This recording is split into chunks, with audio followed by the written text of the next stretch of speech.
Adyen is the payments platform made for today, tomorrow, and whatever comes next. With Adyen's single solution, it's simple to accept all kinds of payments, in-app, online, in-store, touch-free, and beyond. And it seamlessly adapts with your business. So keep your customers happy and your business growing with Adyen. Visit adyen.com to learn more. That's ADYEN.com. For 1,000 years, advertising was hopelessly trapped within rich media banner ads and pre-roll video, cursed to be ignored for eternity. But from nerd culture, sneakers, and dank memes, a new idea emerged. An idea forged in the fires of brand marketing and popular culture came the Pop Marketing Podcast.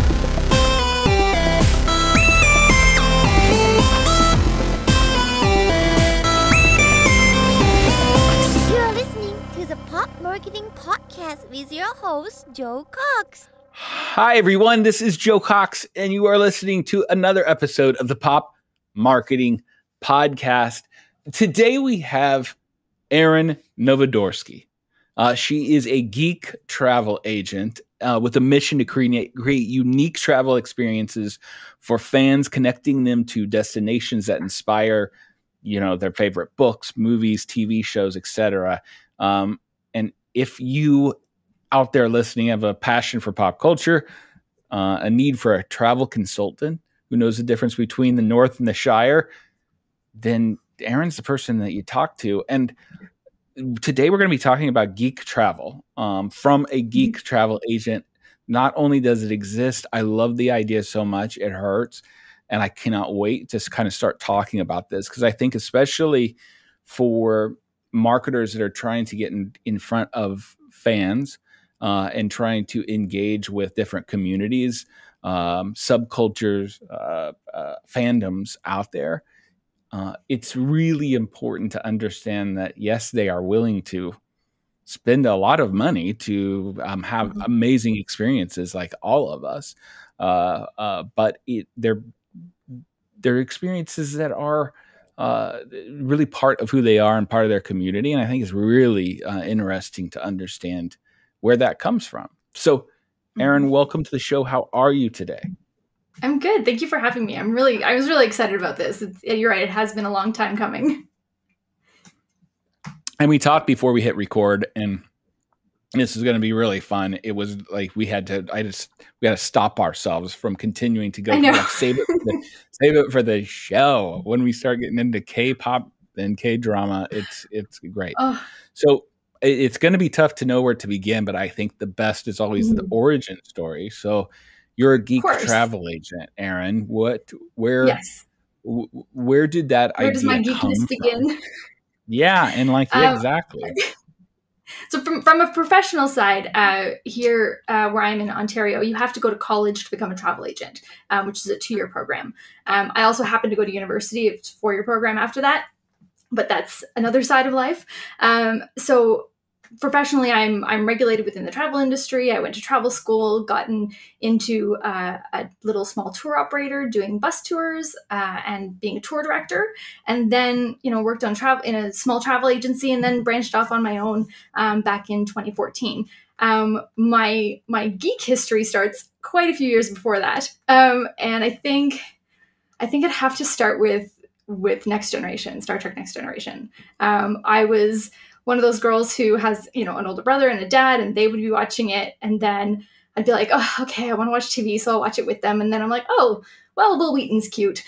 But that's my age group. That's my generation, right? So, and I still follow him on Instagram. So that's definitely where it started. And then just your classic stuff, Ninja Turtles.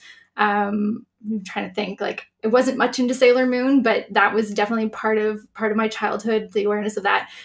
Super Mario, a few video games. So a little bit of everything. And then really got more into geeky stuff as a teenager. And a lot of my friends were into it. Harry Potter, Lord of the Rings, all of that sort of came out really when I was in high school. So very much my formative years of sort of the pop culture stuff that is still really big, 20 years later.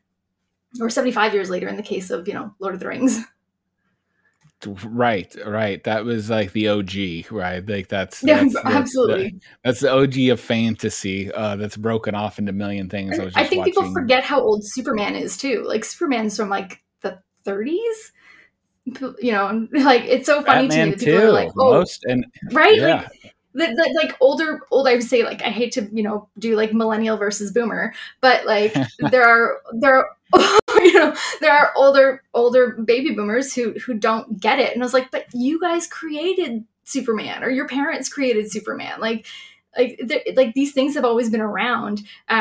And it just changes with every generation. So, and some things last longer than others, which is wonderful to see. And every generation makes it their own. And that's kind of what I want to talk about next is like, I don't get it. Like whenever you explain what you do, how do you explain what you do to like, even, like to your parents, like I did social media for a long time. It was tough. I was like, where do I start? I think once I sort of say like, oh, how people go to New Zealand because of Lord of the Rings, I think that's the first one that people really get, because they know how big Lord of the Rings was and how it was all filmed in New Zealand. Like that was a really big deal. And the companies in New Zealand, like Air New Zealand, they got really on board with it. Like they had, the Hobbit painted aircraft for Air New Zealand. They had their own, commercials with like elves as the flight attendants. Like so the fact that a major corporation got on board and was like super, super focused on it, I think really brought that more into the mainstream of people who don't consider themselves geeks, that they sort of got how big it was. But for people who don't understand that part of it, I relate it to the Beatles. People still go to Abbey Road to take their picture on the sidewalk, on the crosswalk where the Beatles went. People go to Graceland who are Elvis fans. So, it's the same thing. Like people going to Graceland for Elvis, it's the exact same thing as people going to South Korea for BTS. And if they don't see that, then I feel that they're just very narrow-minded.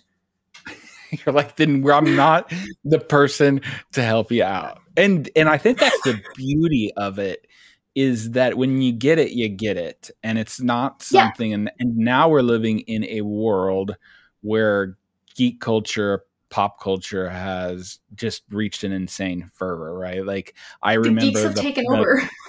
Absolutely. And I remember comic conventions back in the day were comic conventions. And we were talking a little bit about Ottawa's convention, where they have a holiday version, which is kind of smaller. And that reminds me of what it used to be when I used to go to a comic convention. Because as a young Joe Cox, I wanted to be a comic artist, because it was a time of artists. Nice. It was Todd McFarlane, Jim Lees, Rob Layfield's. Like I didn't even know writers exist. It was just like cool drawing. The artists are the important ones. And I would go there to like show, like that's where you would meet artists at the artist alley. But it was very small and niche. And now I go, and the experience it's all pop culture. It's a pop culture convention more than it is just a comic. And it is it's really kind of insane. And you have gone to talk to fans at comic conventions, right? And I was going to them as a fan before I ever had a booth. Yeah. So like, I mean, I traveled to Toronto for Fan Expo quite a few years ago. Fan Expo in Toronto sees 90,000 people a day. So that's my next goal, is to have a booth at Fan Expo in Toronto. But Ottawa Comic Con had, I think it was upwards of 30 or 40,000 people the very first year it ever was here. And the media was shocked. And I'm like, do people not heard of Comic Con? Like, it was just sort of this real disconnect from fans in the community and like the general media, who was like, with their news camera outside the convention center going like, wow, this is really big. It's like, well, yeah. We've been telling you. Did you not know what movies have been coming out for the past 30 years that have been the biggest box office sellers? Like, it's almost like they didn't do their research, or they're so in like this hole of like watching like The Bachelorette and Survivor and whatever is on at 7:00 after the news, that they don't have a broader picture of what's actually happening in culture. Culture, and period. It's hard. It is a different piece of catching up today, right? Like, it is different whenever you're watching. A prime time is not something that's part of it's not part of it's whenever I have time to watch something, I watch it whenever. And my 8-year-old doesn't even realize. She's like, what do you mean something's on at a certain time? Right. Like, how dare they? Like, I'll just watch whatever I want, whenever I want it. And I'll watch every episode of something when I really like it and be able to like geek out on an entire, 3 series of something. And that's what's amazing is the access is so easy now, and I've heard like a lot of stories from friends who like, you had to have a friend who spoke Japanese to figure out the anime and all, like, yes. There was a lot of unintentional gatekeeping. And now it's there. The access is so easy, which is wonderful. It started with, or at least the mainstream idea of geek travel and or fan travel. New Zealand, you mentioned, and yes. I've heard of that too. What do they have in New Zealand? Of course, everybody remembers the absolutely beautiful landscapes that were in Lord of the Rings, and they have that of plenty. And most everything was shot there. What do and a they lot have of the tours there? really focus on the landscape. And what do they have? Oh, of like saying, hey, this is where this was shot. This is that actual those places. Yeah. So you know the little hump of land that Edoras was built on? And then they had the mountains in the background. It was a very, very specific sort of like call sheet or whatever, whatever it's called in the industry, that it had to be this hump of rock that they could build a town on that was this so much away from the Alps or whatever, the Southern Alps. And they found it. It was just there in New Zealand, and they built Edoras on top of it. They had to take it down because it's a natural, like it's a conservation area, but you can still do helicopter tours like from like one of the towns nearby and fly over what was Edoras. And you like basically the camera shot that you see when Eowyn is standing, in front of the hall, and like you basically recreate that camera shot in your helicopter, like on the helicopter tour. So it's like, this is on my bucket list for sure. But the place in the town of Nelson where there's a jeweler there who actually made the One Ring, and he made like 40 different sizes so they could do all the different shots. Oh my God, get out of town. Like, that's awesome. Like apparently there's one like that's bigger than a donut, like because they needed to do like all the close-ups with the lighting and everything. Like that ring was actually like massive and not tiny. So he did like 40 different rings, but you can go to his shop and you can actually buy a One Ring from him and like have your own that was actually made by the same jeweler who made it. So that's really cool. Weta Workshops, of course, people have heard of now. Weta was basically created to do all of the costuming and props and all that for Lord of the Rings, but they've worked on pretty much every fantasy movie since then. So it's basically a fan's, fantasy dream come true to walk in and see like everything, like the actual stuff.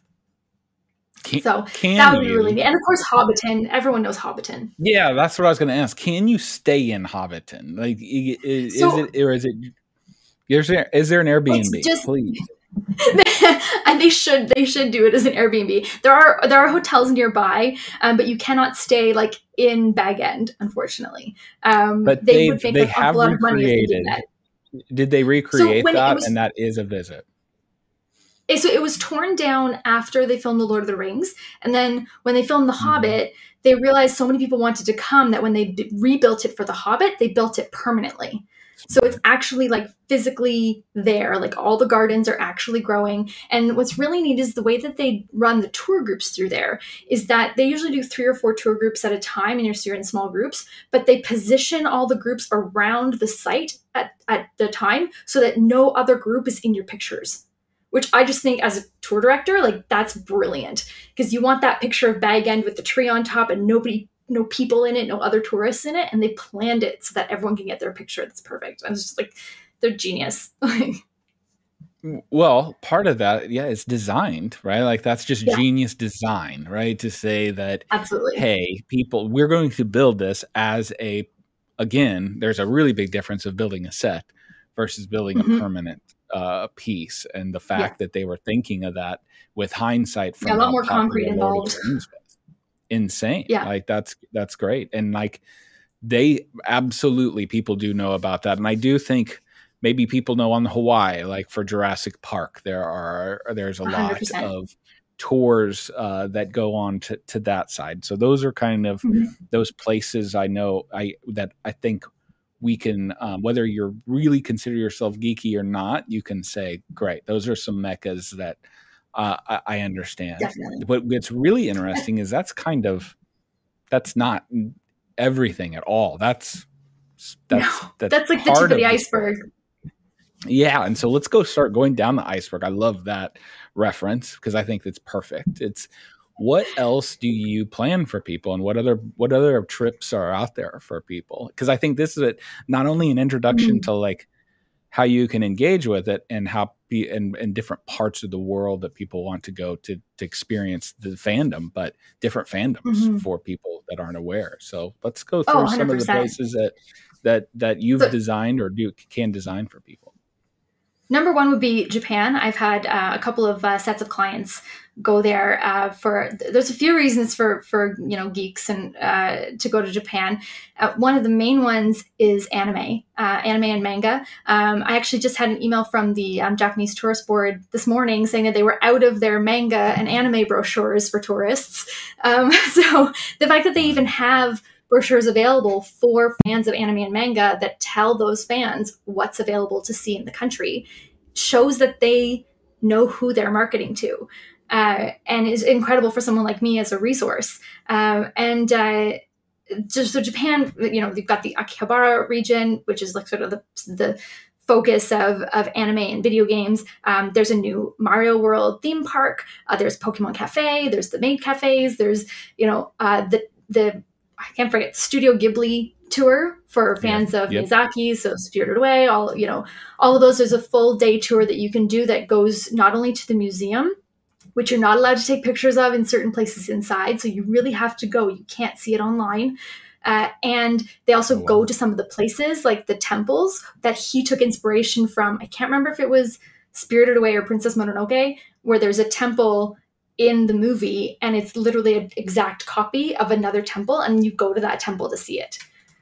So stuff like that is just, amazing. And just the landscape in general, like, from My Neighbor Totoro, like, seeing those little villages, in Japan, that type of thing is available for everyone to do. And the classic stuff as well. If you want to go down to Kyoto and have a tea ceremony with a geisha, all of the classic culture is, of course, there as well. So, and Electric City in Osaka, and I can't remember, Osaka or Kyoto. I haven't been, but my which is again, it's on my list. It's unfortunate that I haven't been able to hit all the places yet. But Scotland's my baby. So, other than my baby, that's amazing. And Japan is one of those pop culture icons in the world, and I've just read a book that's really interesting. I wanted to make a mention of it. Matt Alt's Pure Invention, How Japan's Pop Culture Conquered the World. And when you really see the way they turned to popular culture and making stories and anime after World War II, and they couldn't make anything else. Like there wasn't resources. They're on an island. And all that you have is pure invention and imagination to be able to create all these worlds. It's an amazing book. Which is amazing that now they're taking that stuff and turning it into live action because now they have the resources. Because there's so many. Yeah, absolutely. And it's become this. It's so much different than Western pop culture, right? Like, and I don't know if people that aren't a part of it understand what kind of impact. I think we're starting to now. Anime, manga, Nintendo, Pokemon, gaming, everything together. And you mentioned basically Japan's not giant, and it seems like there's plenty to do in Japan. Yeah, and that's even just on within a few hours of Tokyo. Like that's it's right on sort of the main island and seeing the main 3 or 4 cities. But if you really want to get into the nature in Japan, or if there's a beer geek watching, to go up to Sapporo and go to the distillery, like that kind of thing. You can be a geek about anything. So. Yeah, Japan is actually a lot longer than people think it is. It's longer than the continental United States. So if you were to go from like New York to San Diego, I believe it's like similar length in going from the top of the northern island, all the way down to Okinawa. So it's bigger than people think it is. I need to have travel agent. I need to have you around more. Like, this is great to have geographic facts that I didn't know. That's crazy. That's huge. It is. I mean, huge. it's long. And same with New Zealand. It's long. Yeah, like you're not going to drive from the north to the south in a few hours. Let's talk about this. So Japan, huge popular culture place. Some place it's always been on my list too. It's just like it's a place where so many kind of amazing things and ideas started. But now Korea and K-pop and K-dramas we were talking about, they're really making even the technology that people don't realize they have. Like your phone is a Samsung, your you know, stove is an LG, you drive a Hyundai, like all of that's South Korean, and you just maybe aren't aware of that.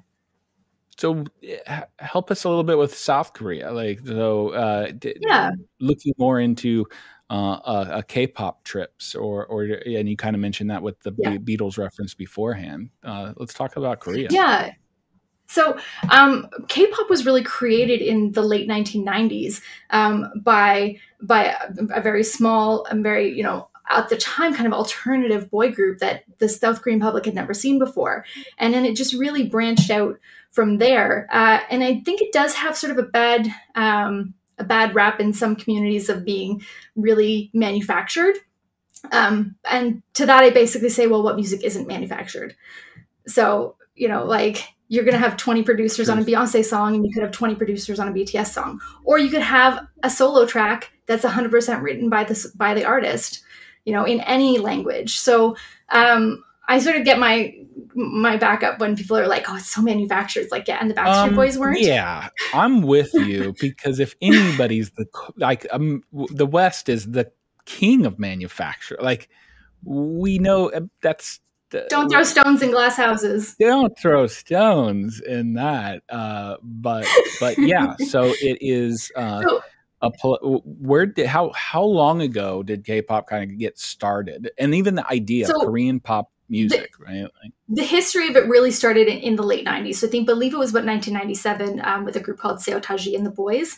But then there's sort of been what we call like generations of K-pop since then. So people might have heard of Girls' Generation. Like they were sort of, I would say, early to mid 2000s, and it's sort of each sort of generation has their own, and the generations are about 5 years apart. So I think we're in like generation 4, coming into generation 5 of the new K-pop groups. So the sort of older K-pop groups are all around my age, so they're like in their mid to late 30s, like, and they're still active. Like, it's not like they're all. That's the funny thing; they're not teenage boys. Nobody in BTS is a teenager. They're all in their mid-20s and older, and people who infantilize them definitely need to check their stats. So, like, and just like for the other army out there, I absolutely love the stuff that they've put out, and I've been to 2 BTS concerts. And I've been following them since about, I'm not an OG army, but since about 2017, which was, you know, right before they were on the AMAs for the very first time. And people were like, who are they? And I'm like, it's BTS. So, and like I said, my BTS, my Funko Pops are right over there with all the albums and everything. But that's just, they are just, again, the tip of the iceberg. They are only one group of hundreds. And if they're not your style or they're not your taste, there's, you know, 100 other groups out there that could be what you're into musically, aesthetically, all of it.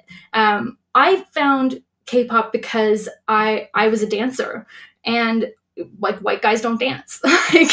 like Western artists in general don't dance. Some of them do, and I give credit where credit is due to Beyonce and quite a few others. But in general, you're not watching a Western artist music video for the choreography, save for a couple of artists. Mm-hmm. So maybe you're watching like some of them, like the Latin artists for their choreography, but generally not, you know, not all top 4. Like Adele doesn't have choreography. Or, you know, she usually does. Ed Sheeran, you know. So I love them, seen both of them in concert, but I don't go to Ed Sheeran concert for choreography. But I go to BTS concert for choreography.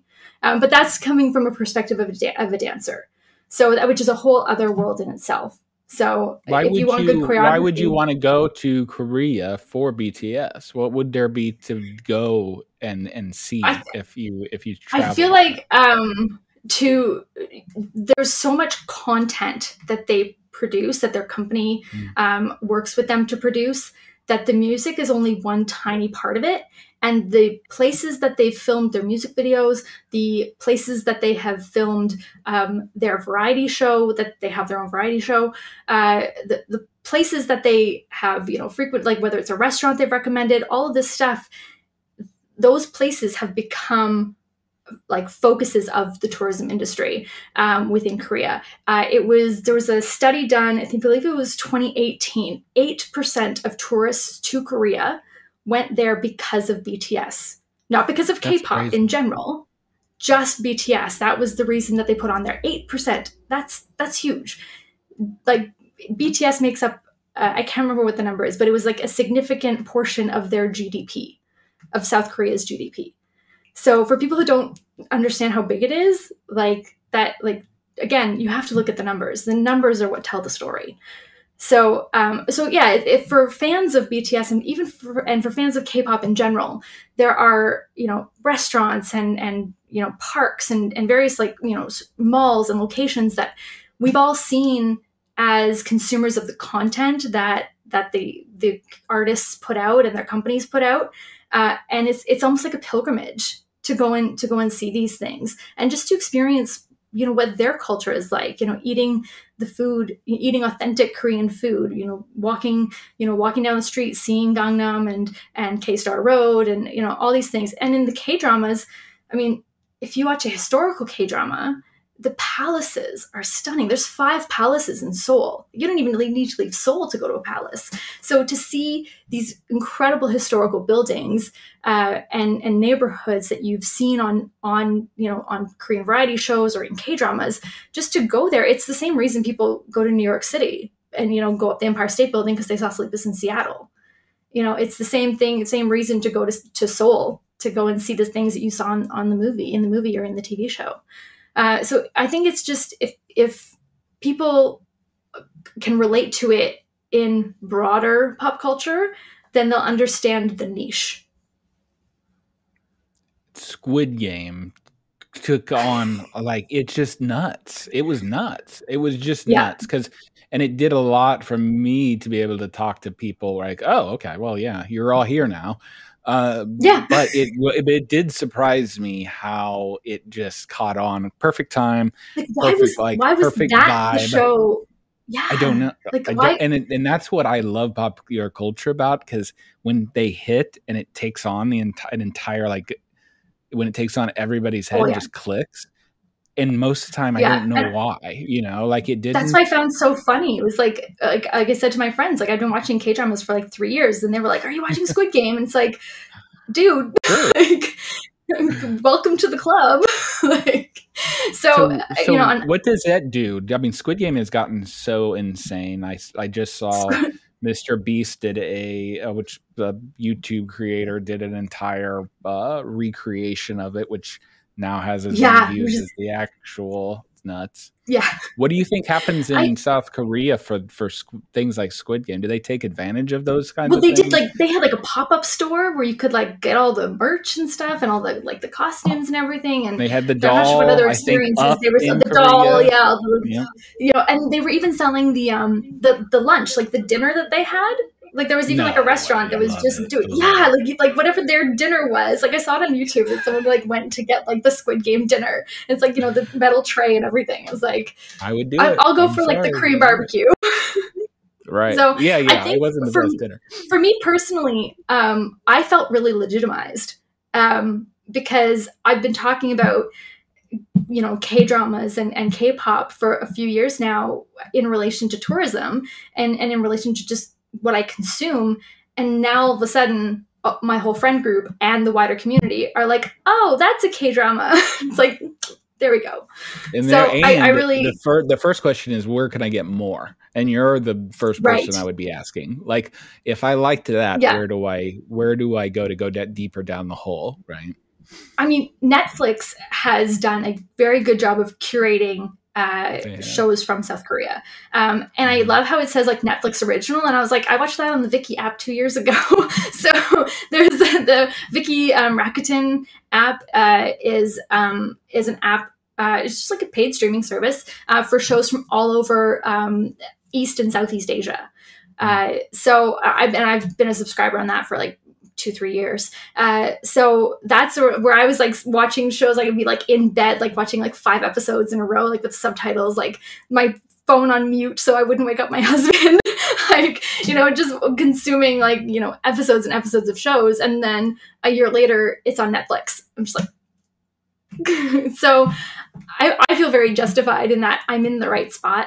I'm here now, but like it's all going to work out. Like it's all going to work. It all makes sense. I've had a lot of really good feedback. And so it just makes me feel really secure in that this niche has a future.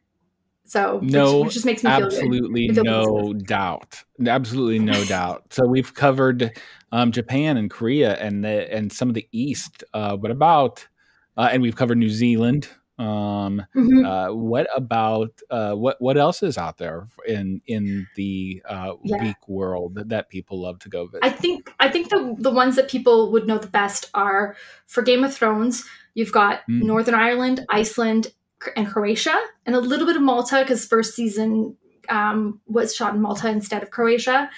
Outlander, Scotland, like that's been huge.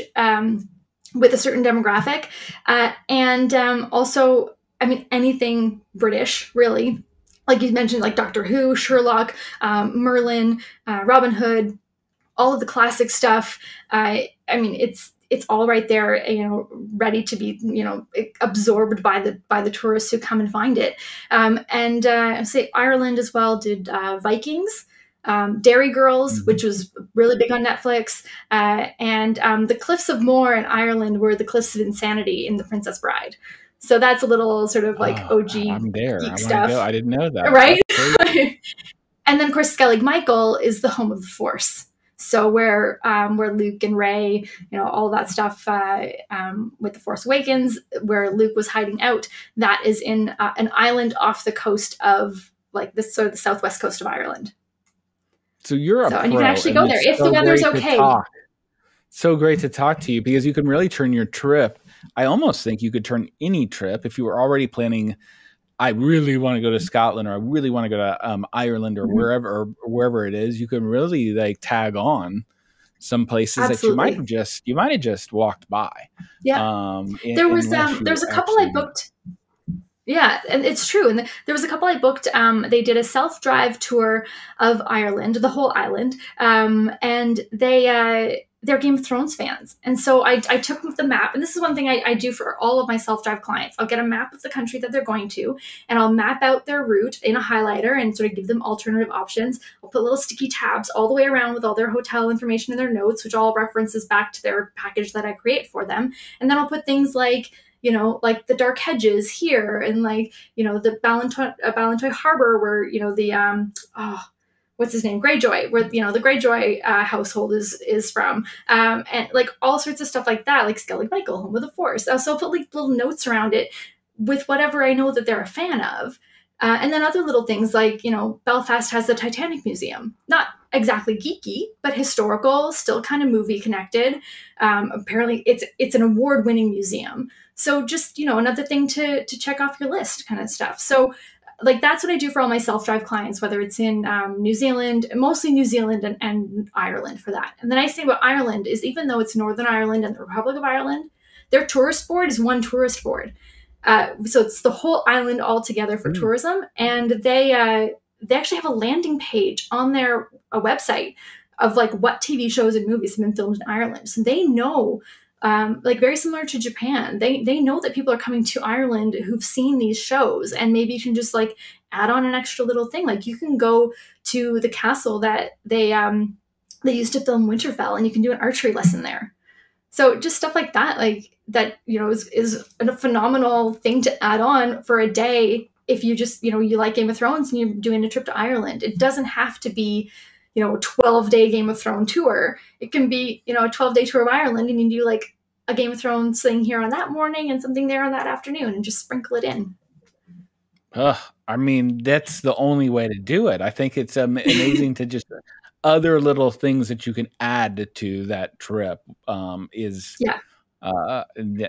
we're going to talk after this, because now I need to book a trip. Like, this is easy. You've got the idea is so magical and amazing. And I think you don't even have to go that far out. You could go, the United States and Canada have amazing locations too. You got there's actually a K-drama filmed in Quebec City.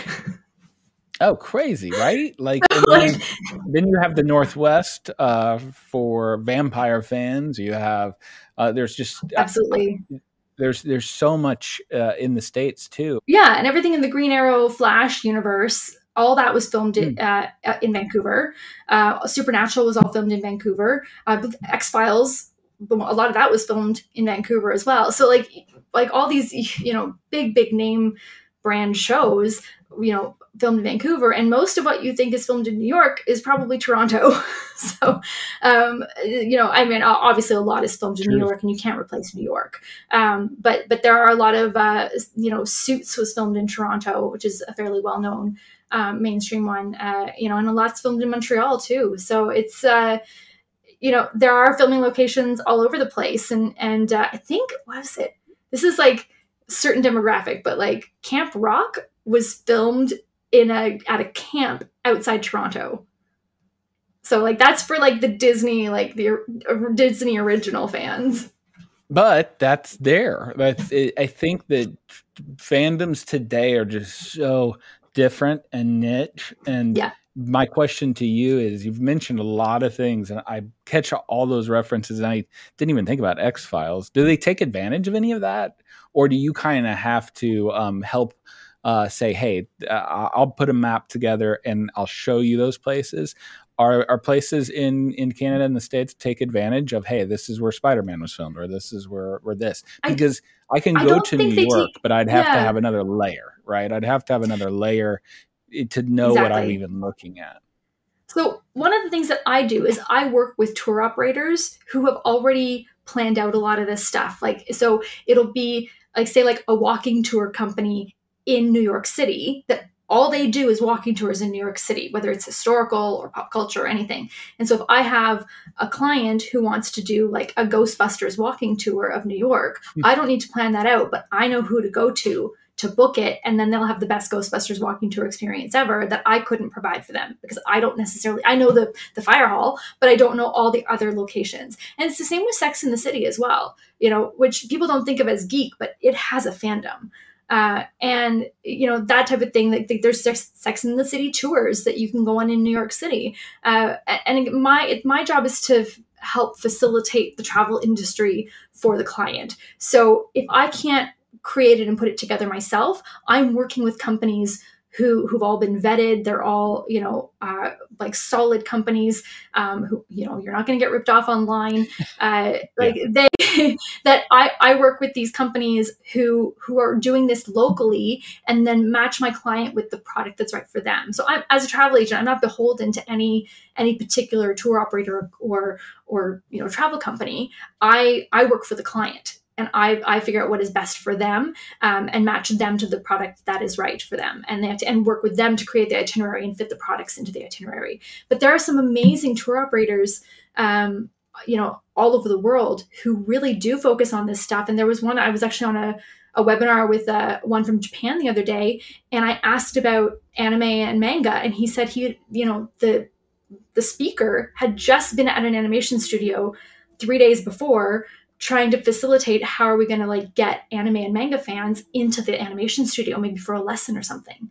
So all of these things can be, an anime fan might have never thought that like, oh, I can go and learn how to draw from an anime artist. That's something that I can help facilitate now. Like now that I know that exists, and that's part of my ongoing learning, it's stuff like that I don't need to know everything, but I know who to contact to make everything happen. why does geek culture and fans of these things, what makes them and drives them to get more out of these experiences, to take it from watching a show and being really into the characters to like traveling? What is the draw? I think the main thing is acceptance and connection. Because a lot of the time, people who are in the geek community, they, you think of the kids who were in like the anime club in high school.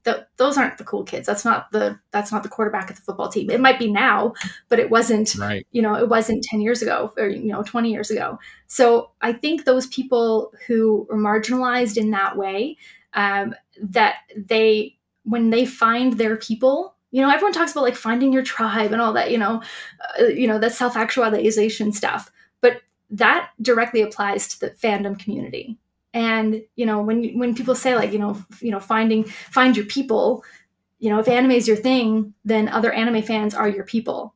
And being able to not have any language barrier, and not talking like, English to French or anything like that, but like, if you and I are talking about the same anime or the same show, we know what reference points to hit without having to explain everything. Like there's already a jargon that we all understand. And I think there's that comfort level of like, I don't need to explain why I'm super passionate to you, and you don't need to explain it to me. And there's an instant connection, instant friendships. So if you're like on a bus, with 20 other K-pop fans, you don't need to justify why you listen to K-pop, why you listen to music that's not in English, why you like this group versus that group. Like there's no, the barriers come down. All those things that keep us apart. Two people who may have never thought they had anything in common, whether it's different generations or different socioeconomic, places in life and all that kind of thing, they find out that they both love One Piece, and all of a sudden, all of those barriers drop. And I think that is really a beautiful thing. And I remember seeing a quote one time that I can't remember which celebrity said it, but it was, the world should be a little bit more like Comic-Con, because at Comic-Con, everybody is accepted for exactly what they are and what they like. And when you go to Comic-Con, even if you don't know what that person's cosplay is, it's like, wow, that's really cool. They're super into that. They did a really good job. It's awesome. I have no idea who you are, but that's okay. And if the world was a little bit more like that, a little bit more accepting, a little bit more okay with difference and okay with not understanding, but still appreciating, it would be a much, much better place. Well said. I'm so glad I asked you that question, and I think that's the answer I'm going with forever. I'm just going to record that, and that's the answer. Thank you for that. Use that soundbite and whatever you need. I love it. That's so good, and it's so true. And I think from other fandoms we've explored, from anime to whatever they are, it's the acceptance and community is those pillars, right? Like, and speaking of that too, it makes me think. I'm thinking about trips with as a dude in his midlife and getting a lot of nostalgia out of trips and things like that. And I have my family and whatnot. But if I'm younger, in my 20s, it could be a group. It could be group trips. So do you? Absolutely. There could be like going with fandom or a certain group. Yeah. Like, I've had so many people come to me at Comic-Con and say like that they want to go to Japan with a bunch of their friends. And even if they don't all like the exact same thing, they know they can spend, 3-4 days in Tokyo and all get something out of it.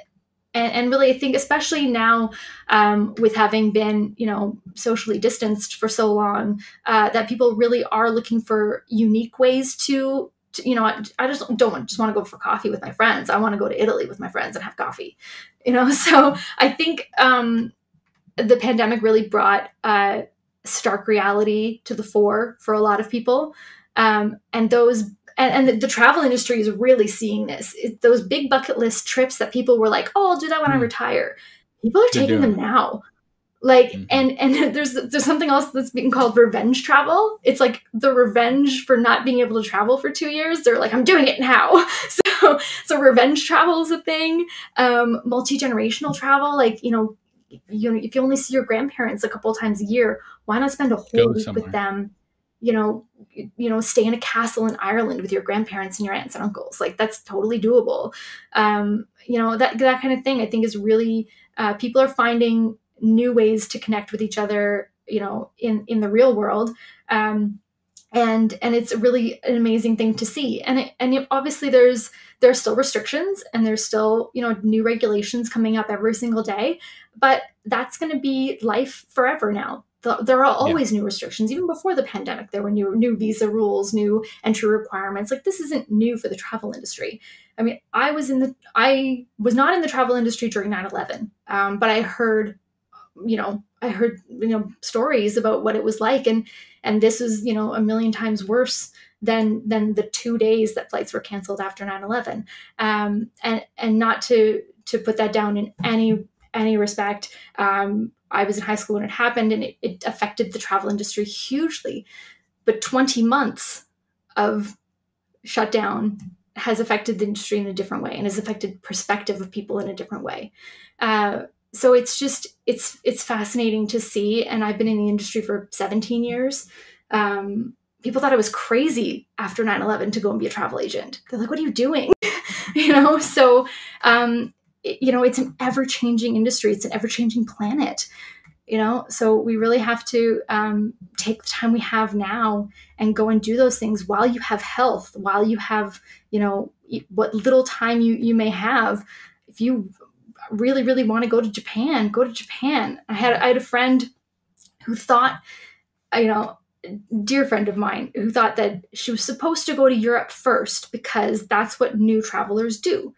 They go to Europe. And I was like, where do you want to go? And she's like, I've heard that. I have heard that too. These rules, I don't even know where they come from, but I've heard that. It's like, okay, well, you got to kind of you put your toe in Europe because it's a little different. But if you go east, it's going to be too much of a, just pour the cold water over your head already. Just go to Japan. So she did. Part of the experience. Yeah, and I mean, she went with the tour group. So when you go with a tour, and I'm a big fan of tours because I'm a tour director, the person at the front of the bus with the microphone, it's no surprise. When you go with a tour, there is a degree of comfort there. You've got someone who speaks the language for you. You don't have to worry about, if you're allergic to something, there being something in your food that you can't eat because that's already been communicated. Things are explained to you. So there's a great way to travel first time to a country that is very, very different from the West, and do it in a way that you will learn and you will grow, and you might experience some discomfort, but that's a good thing to get out of your comfort zone. Squat toilets aren't for everybody, but hey, you got to do what you got to do. It's just get in there and do it. It's amazing. And the water really does spin the other way in Australia. I have to tell you that. It's not a thing. Like, it is a thing. If the toilets, it is a thing. It's science. Like, come on, believe science. Yeah, like, it is a thing. Other side of the world. Yeah, that's too funny. I loved Australia.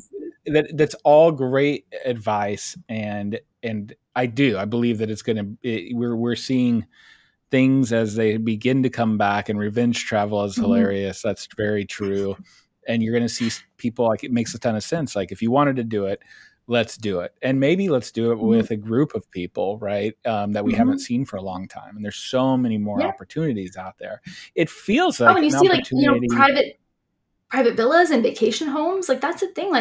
Like travel agents can help with that. Like, we can, help arrange that. So if you want to go somewhere that's private, that, is clean, that, you've got that level of privacy and security that you're comfortable with, that's doable. You don't have to go on a bus tour with 30 other people. You can do something just your family somewhere new, that you're comfortable with.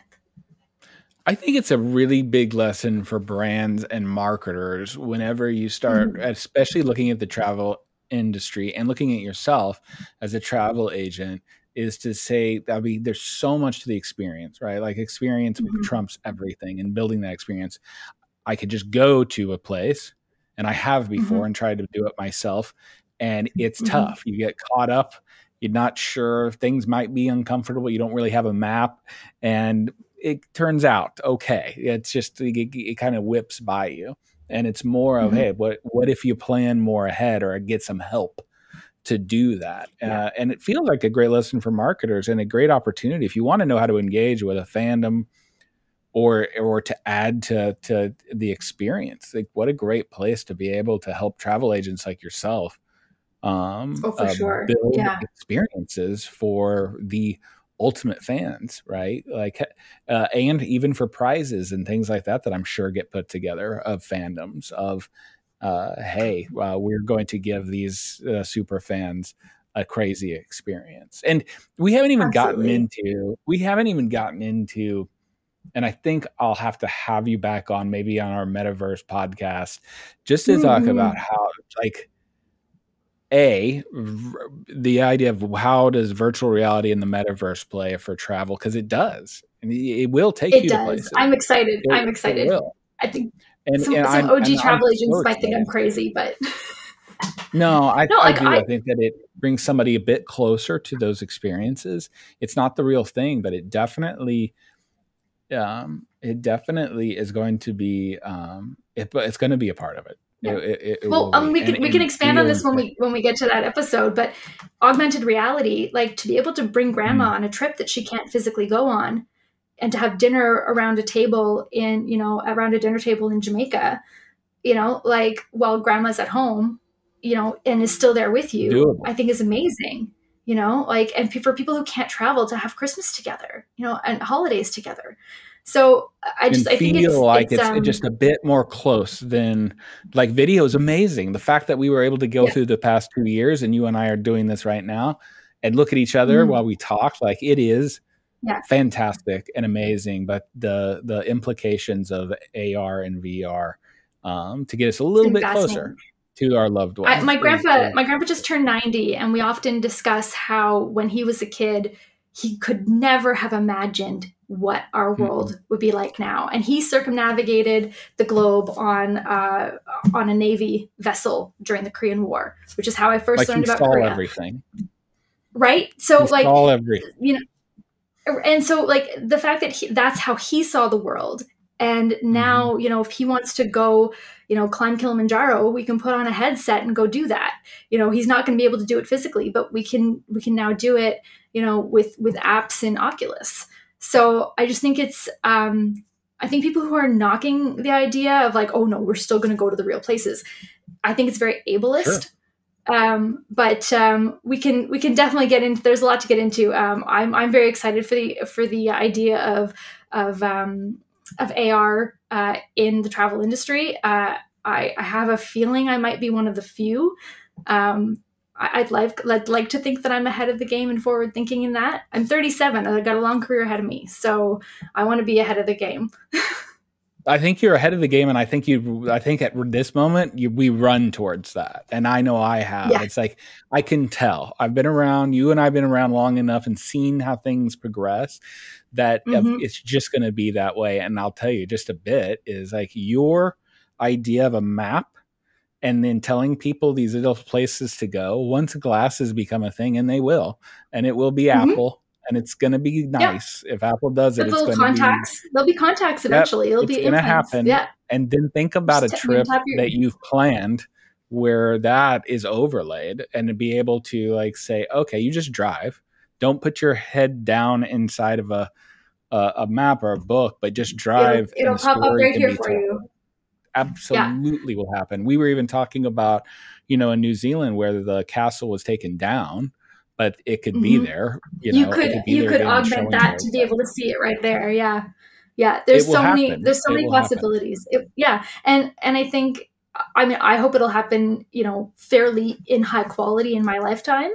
I think it will come. And like my grandpa said, like, he had no idea what life would be like when he turned 90. We have no idea now. We can imagine it, but we have no idea what will actually, work.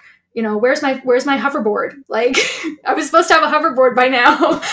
Flying cars, like, that was 20 years ago. Like, yeah, there's, but at the same time, nobody called, like, the screen in your hand. Marty McFly lied to me. Like, if you look at the Jetsons, it's all tube televisions, right? Like, they just, it's hard for us to conceive, right? Like future. But Star Trek, the Star Trek control panels, that's our tablets. 100%. And then holodeck is pretty dang. Holodeck's coming. Well, I mean, Tupac has already performed at Coachella, right. So holodeck's here. So, and then the other thing I want to touch on. It's a totally other side. Yeah, it's a totally other side of the industry, but that's I'm excited to sort of set foot in the science and tech part and the pop culture part. The implications of it are so fun to even think about. You did mention something before we were talking, and I do want to touch on that. Like, what about space nerds, right? Like you said, yes. like for Virgin, the intergalactic like space flight. Virgin Galactic. Talk to me about that a little bit. So I'm part of a consortium, like most travel agencies are, and the one that I work with is also partnered with Virgin Galactic. So I can actually sell, if they're available, seats on a Virgin Galactic flight. I haven't yet, but I would love to be that travel agent that takes care of that for somebody. But it's possible, Like I always sort of would joke, if people have enough money to spend $5,000 on a stormtrooper, costume, and they have enough, then they can spend $5,000 on a trip to New Zealand. And it's the same sort of thing with, how we're saying, like, the nerds rule the world, like the programmers and they're the people with the money, the people in tech, and Ottawa, where I am, has a very large high tech sector where we've been known as Silicon Valley North for quite a long time. So, there's opportunity to connect with that sort of forward-thinking science fiction, mentality, and connect them to travel. It's not just a world of possibility now. It's an it's an atmosphere, or outer atmosphere world of possibilities. So I think it'll be I'm really looking forward to the next sort of 20 years. I know people sort of put like, what might my next year look like, but I think the next 20 years in technology and travel are going to be really, really interesting. So, and I'm here for it. No, great. I am so ready to put together my trip. I think that for brands out there, I'll just give you the keys to the castle right now and say that if you called Erin or someone that is a travel agent like that, I've been part of so many like giveaways, right? Like that are, hey, it's a certain fandom, I'm a brand and I'm giving away this for esports or for whatever it is. If you're wanting to put together a trip, it's a whole other episode, but like, if you're wanting to put together a trip for a prize or to put together for certain fans, like just think of the in-depthness, and you want somebody to be able to consult to build that perfect experience for fans. And it's how we should be thinking about, okay, how do we not try to feed a bunch of brand stuff to somebody, but how do we really get to know that community and really give them something they could never get anywhere else? So I have 100 ideas. It's that authentic connection. Yeah. The authentic connection means so much. And knowing that, I'm part of I go to Comic-Con anyway, even if I didn't have a booth, I'd be there anyway. Those are my people. So I think that, if Coca-Cola shows up and is like, hey, geeks, we're going to give something away. Like, it doesn't, like you said, it doesn't come off as authentic. And to be able to partner with companies who want an authentic connection and who really do value the customer, I think is really, once you get loyalty from this community, like, you want to talk loyalty, the geek community, the fan community, they are the most loyal through thick and thin you will find anywhere. You treat them right and you keep treating them right, and you respect them and you respect the thing that they are into, they will be your fans and customers for life. Absolutely. And the bar's so low. It's so low. So it's like, just be cool and know what you're talking and really just engage in a thoughtful way. And just a little bit of effort and a little bit of stick aroundness too. Like, hey, that's cool that you just came in here, but who are you working with and how are you progressing the culture, the community, the fandom? Like, add to it. Don't try to just take from it. And fans do their research. They do their research. They're geeks. Like they're going to understand, like they do, and they appreciate it whenever you get whenever you have a reference or some kind of understanding of, okay, all right, they are talking. You even said it before, a language. It's different fandoms, just like different channels, whether it be different Instagram industries, Snapchat, like they are different kinds of languages that are created, and got to speak geek, Yeah, absolutely. And even if you don't know all of it, you know where to go, know who to talk to, and just be honest. That's, I don't know all the anime that's out there, but I will do my best to help you go to the place that you want to see in Japan that was in that anime. All right. Well, everybody knows who to call. Erin, where can they find you online? So I'm Geek Travel Agent on Instagram, thegeektravelagent.ca. So CA for Canada. I am in Canada. And I also have the Geek Travel Agent community on Facebook, which is more of a fun thing. And I have a professional page on Facebook as well, which can be just found under my name and the Geek Travel Agent. I'm sure if you search the Geek Travel Agent, a few things will come up. That's good to have that Google juice around that word. It's great. I think you're definitely not only ahead of the game. I'm surprised that it is not way larger than it is, and I'm looking forward to see so much out of you in the future, and can't wait to have you back on. Thanks so much for spending a little extra time with absolutely. us. So fun talking with you. Could do it all day. I hope you have an amazing holiday, and I can't wait to talk to you next time. Amazing. Thank you so much. So, Erin, thank you so much for being on another episode of the Pop Marketing Podcast, and I'll see everybody real soon. Thank you for listening to another episode of the Pop Marketing Podcast. The podcast goes out every other week, and in it, I interview pop marketers, thinkers, and makers as we continue to unlock the methods and tactics that popular culture uses to grab and then hold on to our attention, and then inspire us to make better, more courageous, and attention-worthy content of our own for whatever audiences that we serve. Please subscribe to the podcast and give a 5-star review if you're digging what you're hearing.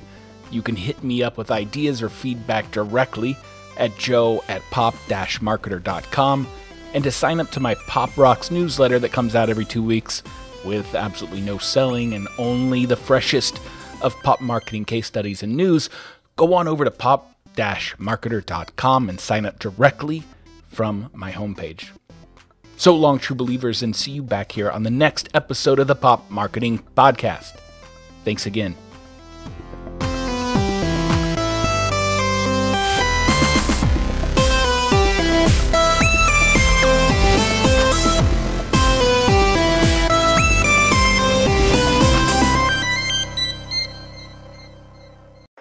Introducing Venture X, Capital One's new travel card for people always asking, where next? You earn 10x miles on hotels and rental cars, and 5x miles on flights booked through Capital One Travel, and 2x miles on everything else you buy with Venture X. Plus, receive premium travel benefits like access to over 1,300 airport lounges. The Venture X card from Capital One. What's in your wallet? Terms apply. See CapitalOne.com for details.